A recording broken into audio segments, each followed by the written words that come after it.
porque as primeiras vezes que eu entrevistei o ministro não deixou de trabalhar um minuto, trabalhava home office, mas trabalhava, o ministro tossia pra caramba, era uma coisa assim terrível. Então, eu gostaria que o ministro dissesse isso sobre a experiência de ter a Covid-19, que não deve ter sido brincadeira, não.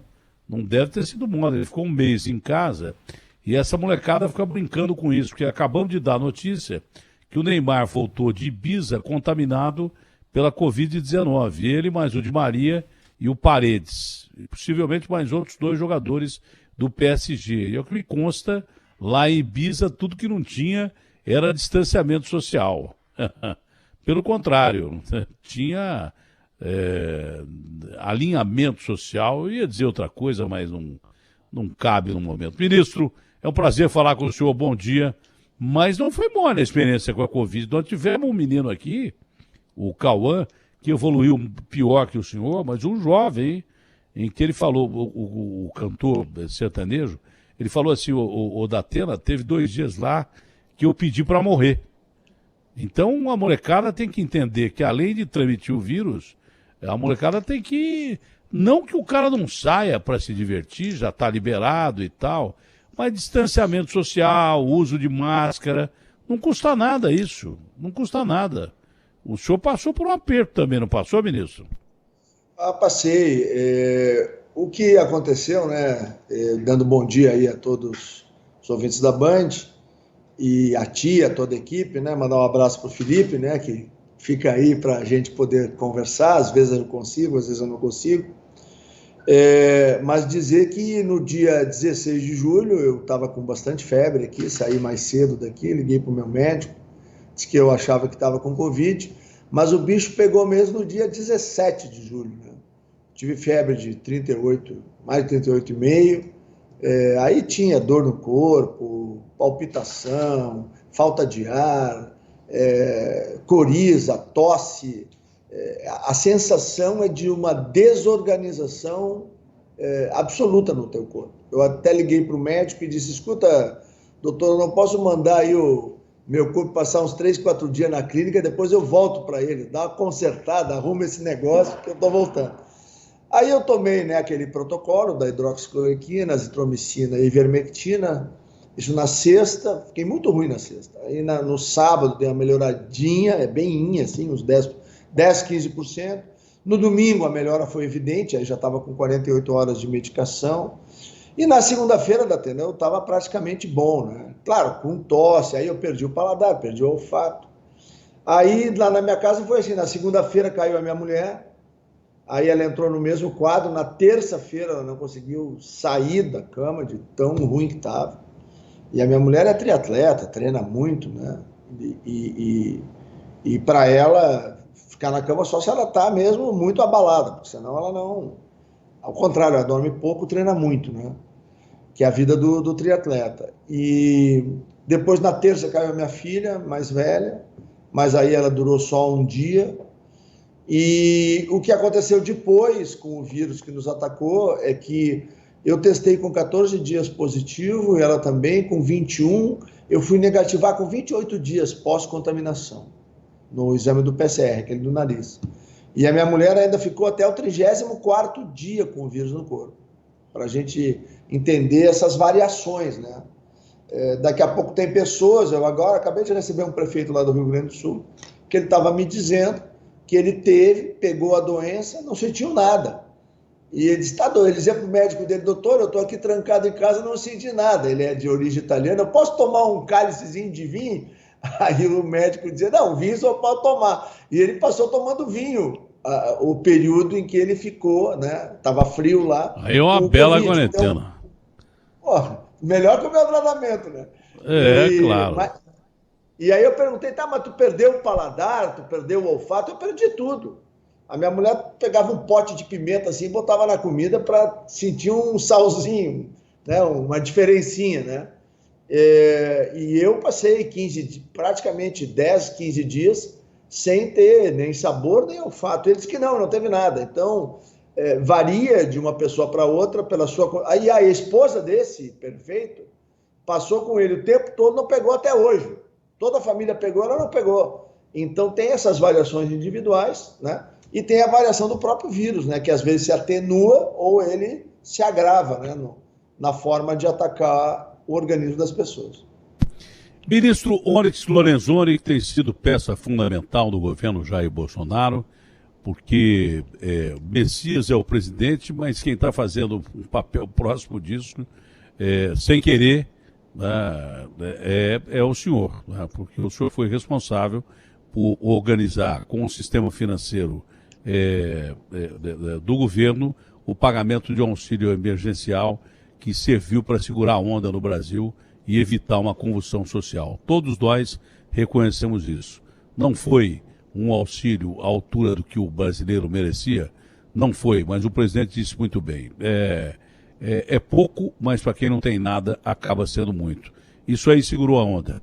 Novidades de ontem para hoje a respeito do pagamento do Bolsa Família, continua no mesmo dia, acho que o Bolsa Família essa outra das 4 parcelas acrescidas a 5 já determinadas e pagas pelo governo, né? O Bolsa Família e a primeira parcela para quem não é do Bolsa, recebendo essas 4 parcelas até dezembro. Bom, o Bolsa mantém o seu calendário normal, né? Nós mantivemos ao longo de todo o auxílio emergencial original, vamos dizer assim, daquelas 5 parcelas de 600, agora entram as 4 parcelas de 300, que é, vamos dizer assim, esse degrau de apoio e preparação para a volta das cidades. Eu lembro sempre, nós tivemos mais de 4 mil municípios que os prefeitos fecharam as cidades, a gente sempre perguntava para quê e por quê, porque durante 60 dias, 4 mil cidades brasileiras ficaram fechadas sem ter um caso único de Covid, né? Teve prefeito maluco aí que arrancou banco de praça para as pessoas não sentar na praça. Na Nova Zelândia e na Austrália, os governos mandavam as pessoas que estavam bem ir tomar sol na rua, ir para as praias, ir para a praça, né? Claro, não aglomerar, mas as pessoas se expor ao sol, porque tem um efeito importante da vitamina D aí na construção da imunidade, né? Então, essas coisas que aconteceram no Brasil. Nós devemos, semana que vem, na semana a partir do dia 16, fazer o pagamento do Bolsa Família no calendário usual. Começa lá com o NIS 1, né, que é o número de identificação social e vai até o final do mês. E como eu havia dito ontem na televisão, Datena, a gente imagina que até sexta-feira desta semana, ou no máximo segunda, a gente já consegue anunciar o calendário completo de todos os pagamentos daqui até o final do ano, das demais pessoas que são aquelas que estão fora do programa Bolsa Família. E uma coisa muito importante que o presidente deu ok, e acho que ninguém sabe ainda no Brasil, vamos dar em primeira mão aqui, nós vamos publicar, junto com a medida provisória, a gente faz o que se chama, né, arrependimento posterior, né?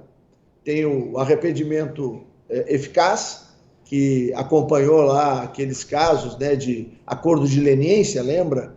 Das empresas que fizeram no Brasil, né, da questão que envolveu o Petrolão. Nós trouxemos aqui o que a gente chama, né, desse acordo posterior, ou arrependimento posterior, que já vai estar na medida provisória, assim que publicado está valendo, nós vamos botar no Ministério da Cidadania, no site, a pessoa vai lá, ela bota lá os seus dados, bota o seu nome, seu CPF, e diz, olha, eu recebi indevidamente aí R$600, R$1.200, eu quero fazer a devolução. Aí ela emite uma guia de recolhimento da União e ela assina o termo do acordo. Com o termo de acordo assinado e a guia recolhida no banco, ela não tem nenhuma sanção posterior. Por que eu estou dizendo isso?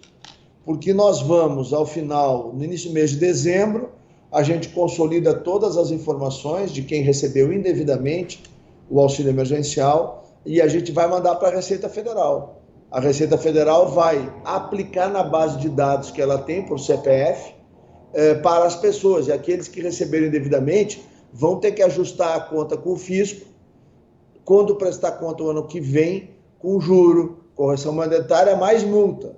Então a pegada vai ser dura, né?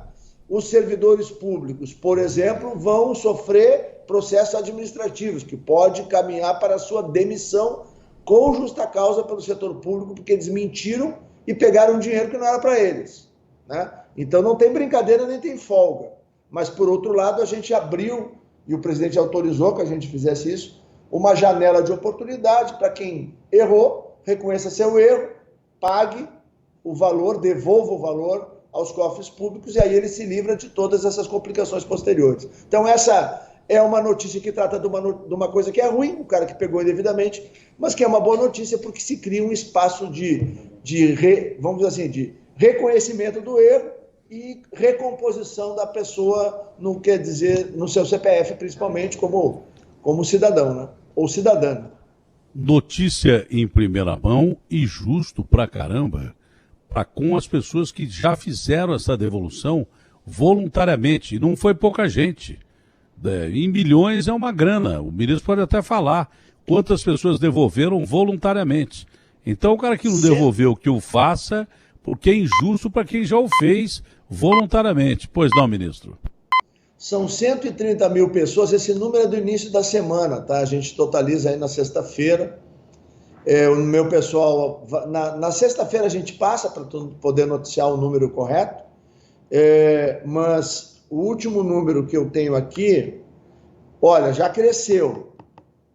O último número que nos deram são 140.313 pessoas já devolveram. O valor deve estar aí em 145 milhões, mais ou menos.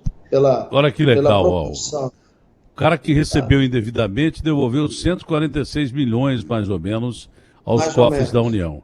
E quem não devolveu voluntariamente pode, inclusive, perder o emprego se for funcionário público ou receber sanções da Receita, que não são sanções leves. Tem juro de mora, tem uma certa... tem a multa, né? Que pode ser e a multa... 107 mil? 100% entendi. de multa, imagina. 100% o cara pegou de multa. 1.200, vai ter que devolver 2.400. Então é melhor fazer o arrependimento posterior nesse sistema que em 1 ou 2 dias a gente vai ter aqui no site do Ministério, para que as pessoas então façam a devolução e assinem o termo, né, de arrependimento posterior. E com isso ela se livra de uma série de sanções, né? Não vale a pena brigar com a Receita. Travado, né? Não vale a pena brigar com a Receita nem com o governo. Falando nisso, aviso aos navegantes. Eu conversei outro dia com o ministro aqui da CGU. Aliás, muito legal o ministro. Né? E a Polícia Federal deflagrou hoje a Operação Falso Samaritano, que investiga crimes de estelionato para o recebimento de auxílio emergencial, ameaça e divulgação de informações pessoais. E a gente pode perguntar ao senhor, seria melhor perguntar ao ministro, como é que está a apuração dessas fraudes que chegaram a milhões. Ele me disse aqui que nós tivemos milhões aí fraudados, mas que todos estão sendo rastreados e a maioria já foi descoberta. Aviso aos navegantes, é cana e cana federal, e é multa federal, e a sanção federal não é brincadeira. Essas últimas 4 parcelas serão essenciais. Quem já cometeu os crimes já está respondendo e a polícia está atrás.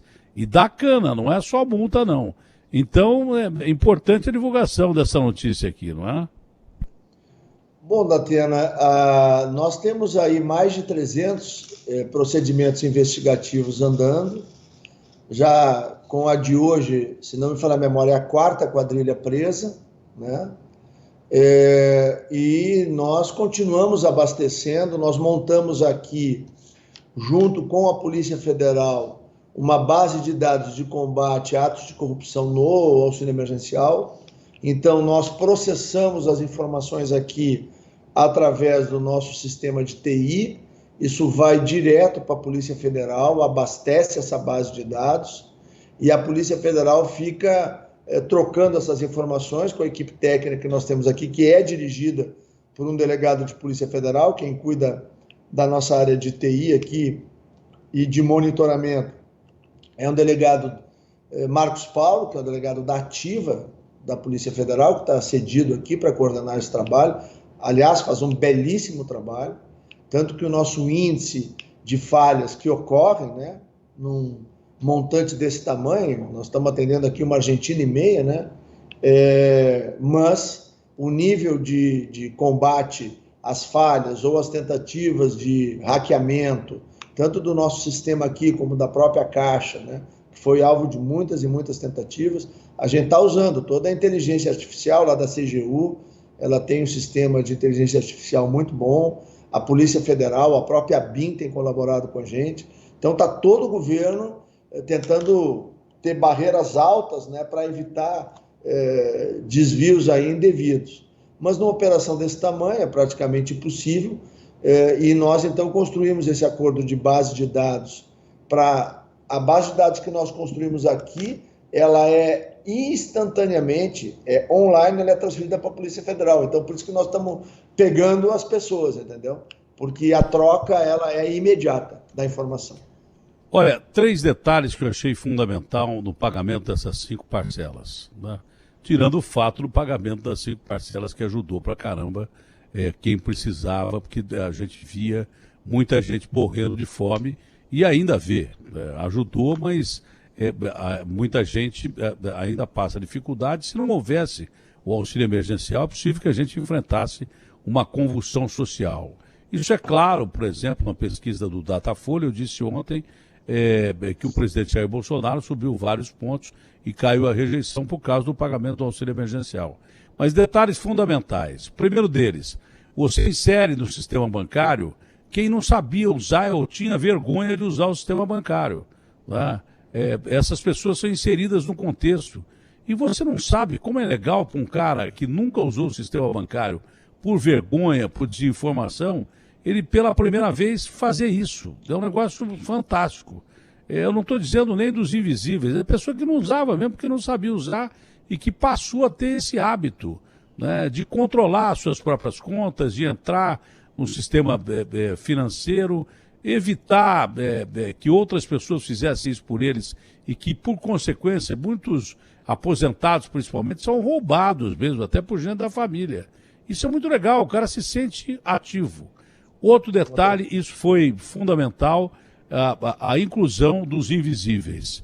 Tem alguma coisa importante que o senhor queira atender aí? Porque a gente não, pode, podemos bom, continuar. A inclusão dos invisíveis, que isso foi fantástico, foi um negócio maravilhoso no processo todo aí, não é? E daqui para frente as parcelas claramente terão menos dificuldades de serem pagas, porque a maioria já tá revisado, já está visto, os problemas serão menores. Mas esses pontos acho que foram fundamentais, não, ministro? Bom, Datena, eu concordo integralmente. Eu acho que essa bancarização, né, que nós fizemos de mais de 50 milhões de pessoas, ela trouxe para o sistema bancário brasileiro, para o sistema financeiro, primeiro, um conjunto de mais de 26 milhões de pessoas que nunca tiveram conta em banco algum. E hoje elas estão lá. E elas vão nos permitir no futuro ter políticas públicas como, por exemplo, o microcrédito diretamente na conta dessas pessoas. O segundo grande movimento foi o fato de que nós temos hoje as transações feitas na economia brasileira já estão em mais de 50%, elas são totalmente digitalizadas, elas já prescindem do papel moeda, né? Ela é feita no aplicativo do celular. Tu já compra hoje um cachorro-quente, uma pipoca, se tu precisar, no cartão. E cada vez mais nós vamos evoluir, assim que entrar o Pix agora, né? Que é essa grande infovia, vamos usar esse nome, né? Que o Banco Central está estimulando. A hora que houver aderência ao Pix, nós vamos começar a pagar com um cartão digital, nós não vamos ter que levar nem plástico mais, né, na mão, né? A exemplo do que ocorre hoje em larga escala na China e na Índia, né, que é tudo pago com o celular, né, com o cartão digital. Então isso mas também melhora. Que bacana que o cara combate, saber usar isso, né? Que bacana combate, isso aí. né, a corrupção, combate a desvios, dá mais liberdade. Diminui a possibilidade do cara roubar, né, o dinheiro da pessoa. Não, a saidinha de efeito... banco, quantas vezes tu viu isso, né? Não, mas vai dar um efeito psicológico tão grande da pessoa. A pessoa se sente incluída, acho legal pra caramba. Bom, ministro. Só um dado que eu acho que é interessante revelar para os nossos ouvintes da Bandeirantes, do teu programa. Eu recebi ontem da Economia. A média brasileira de poupança é em torno de 15%. Tá?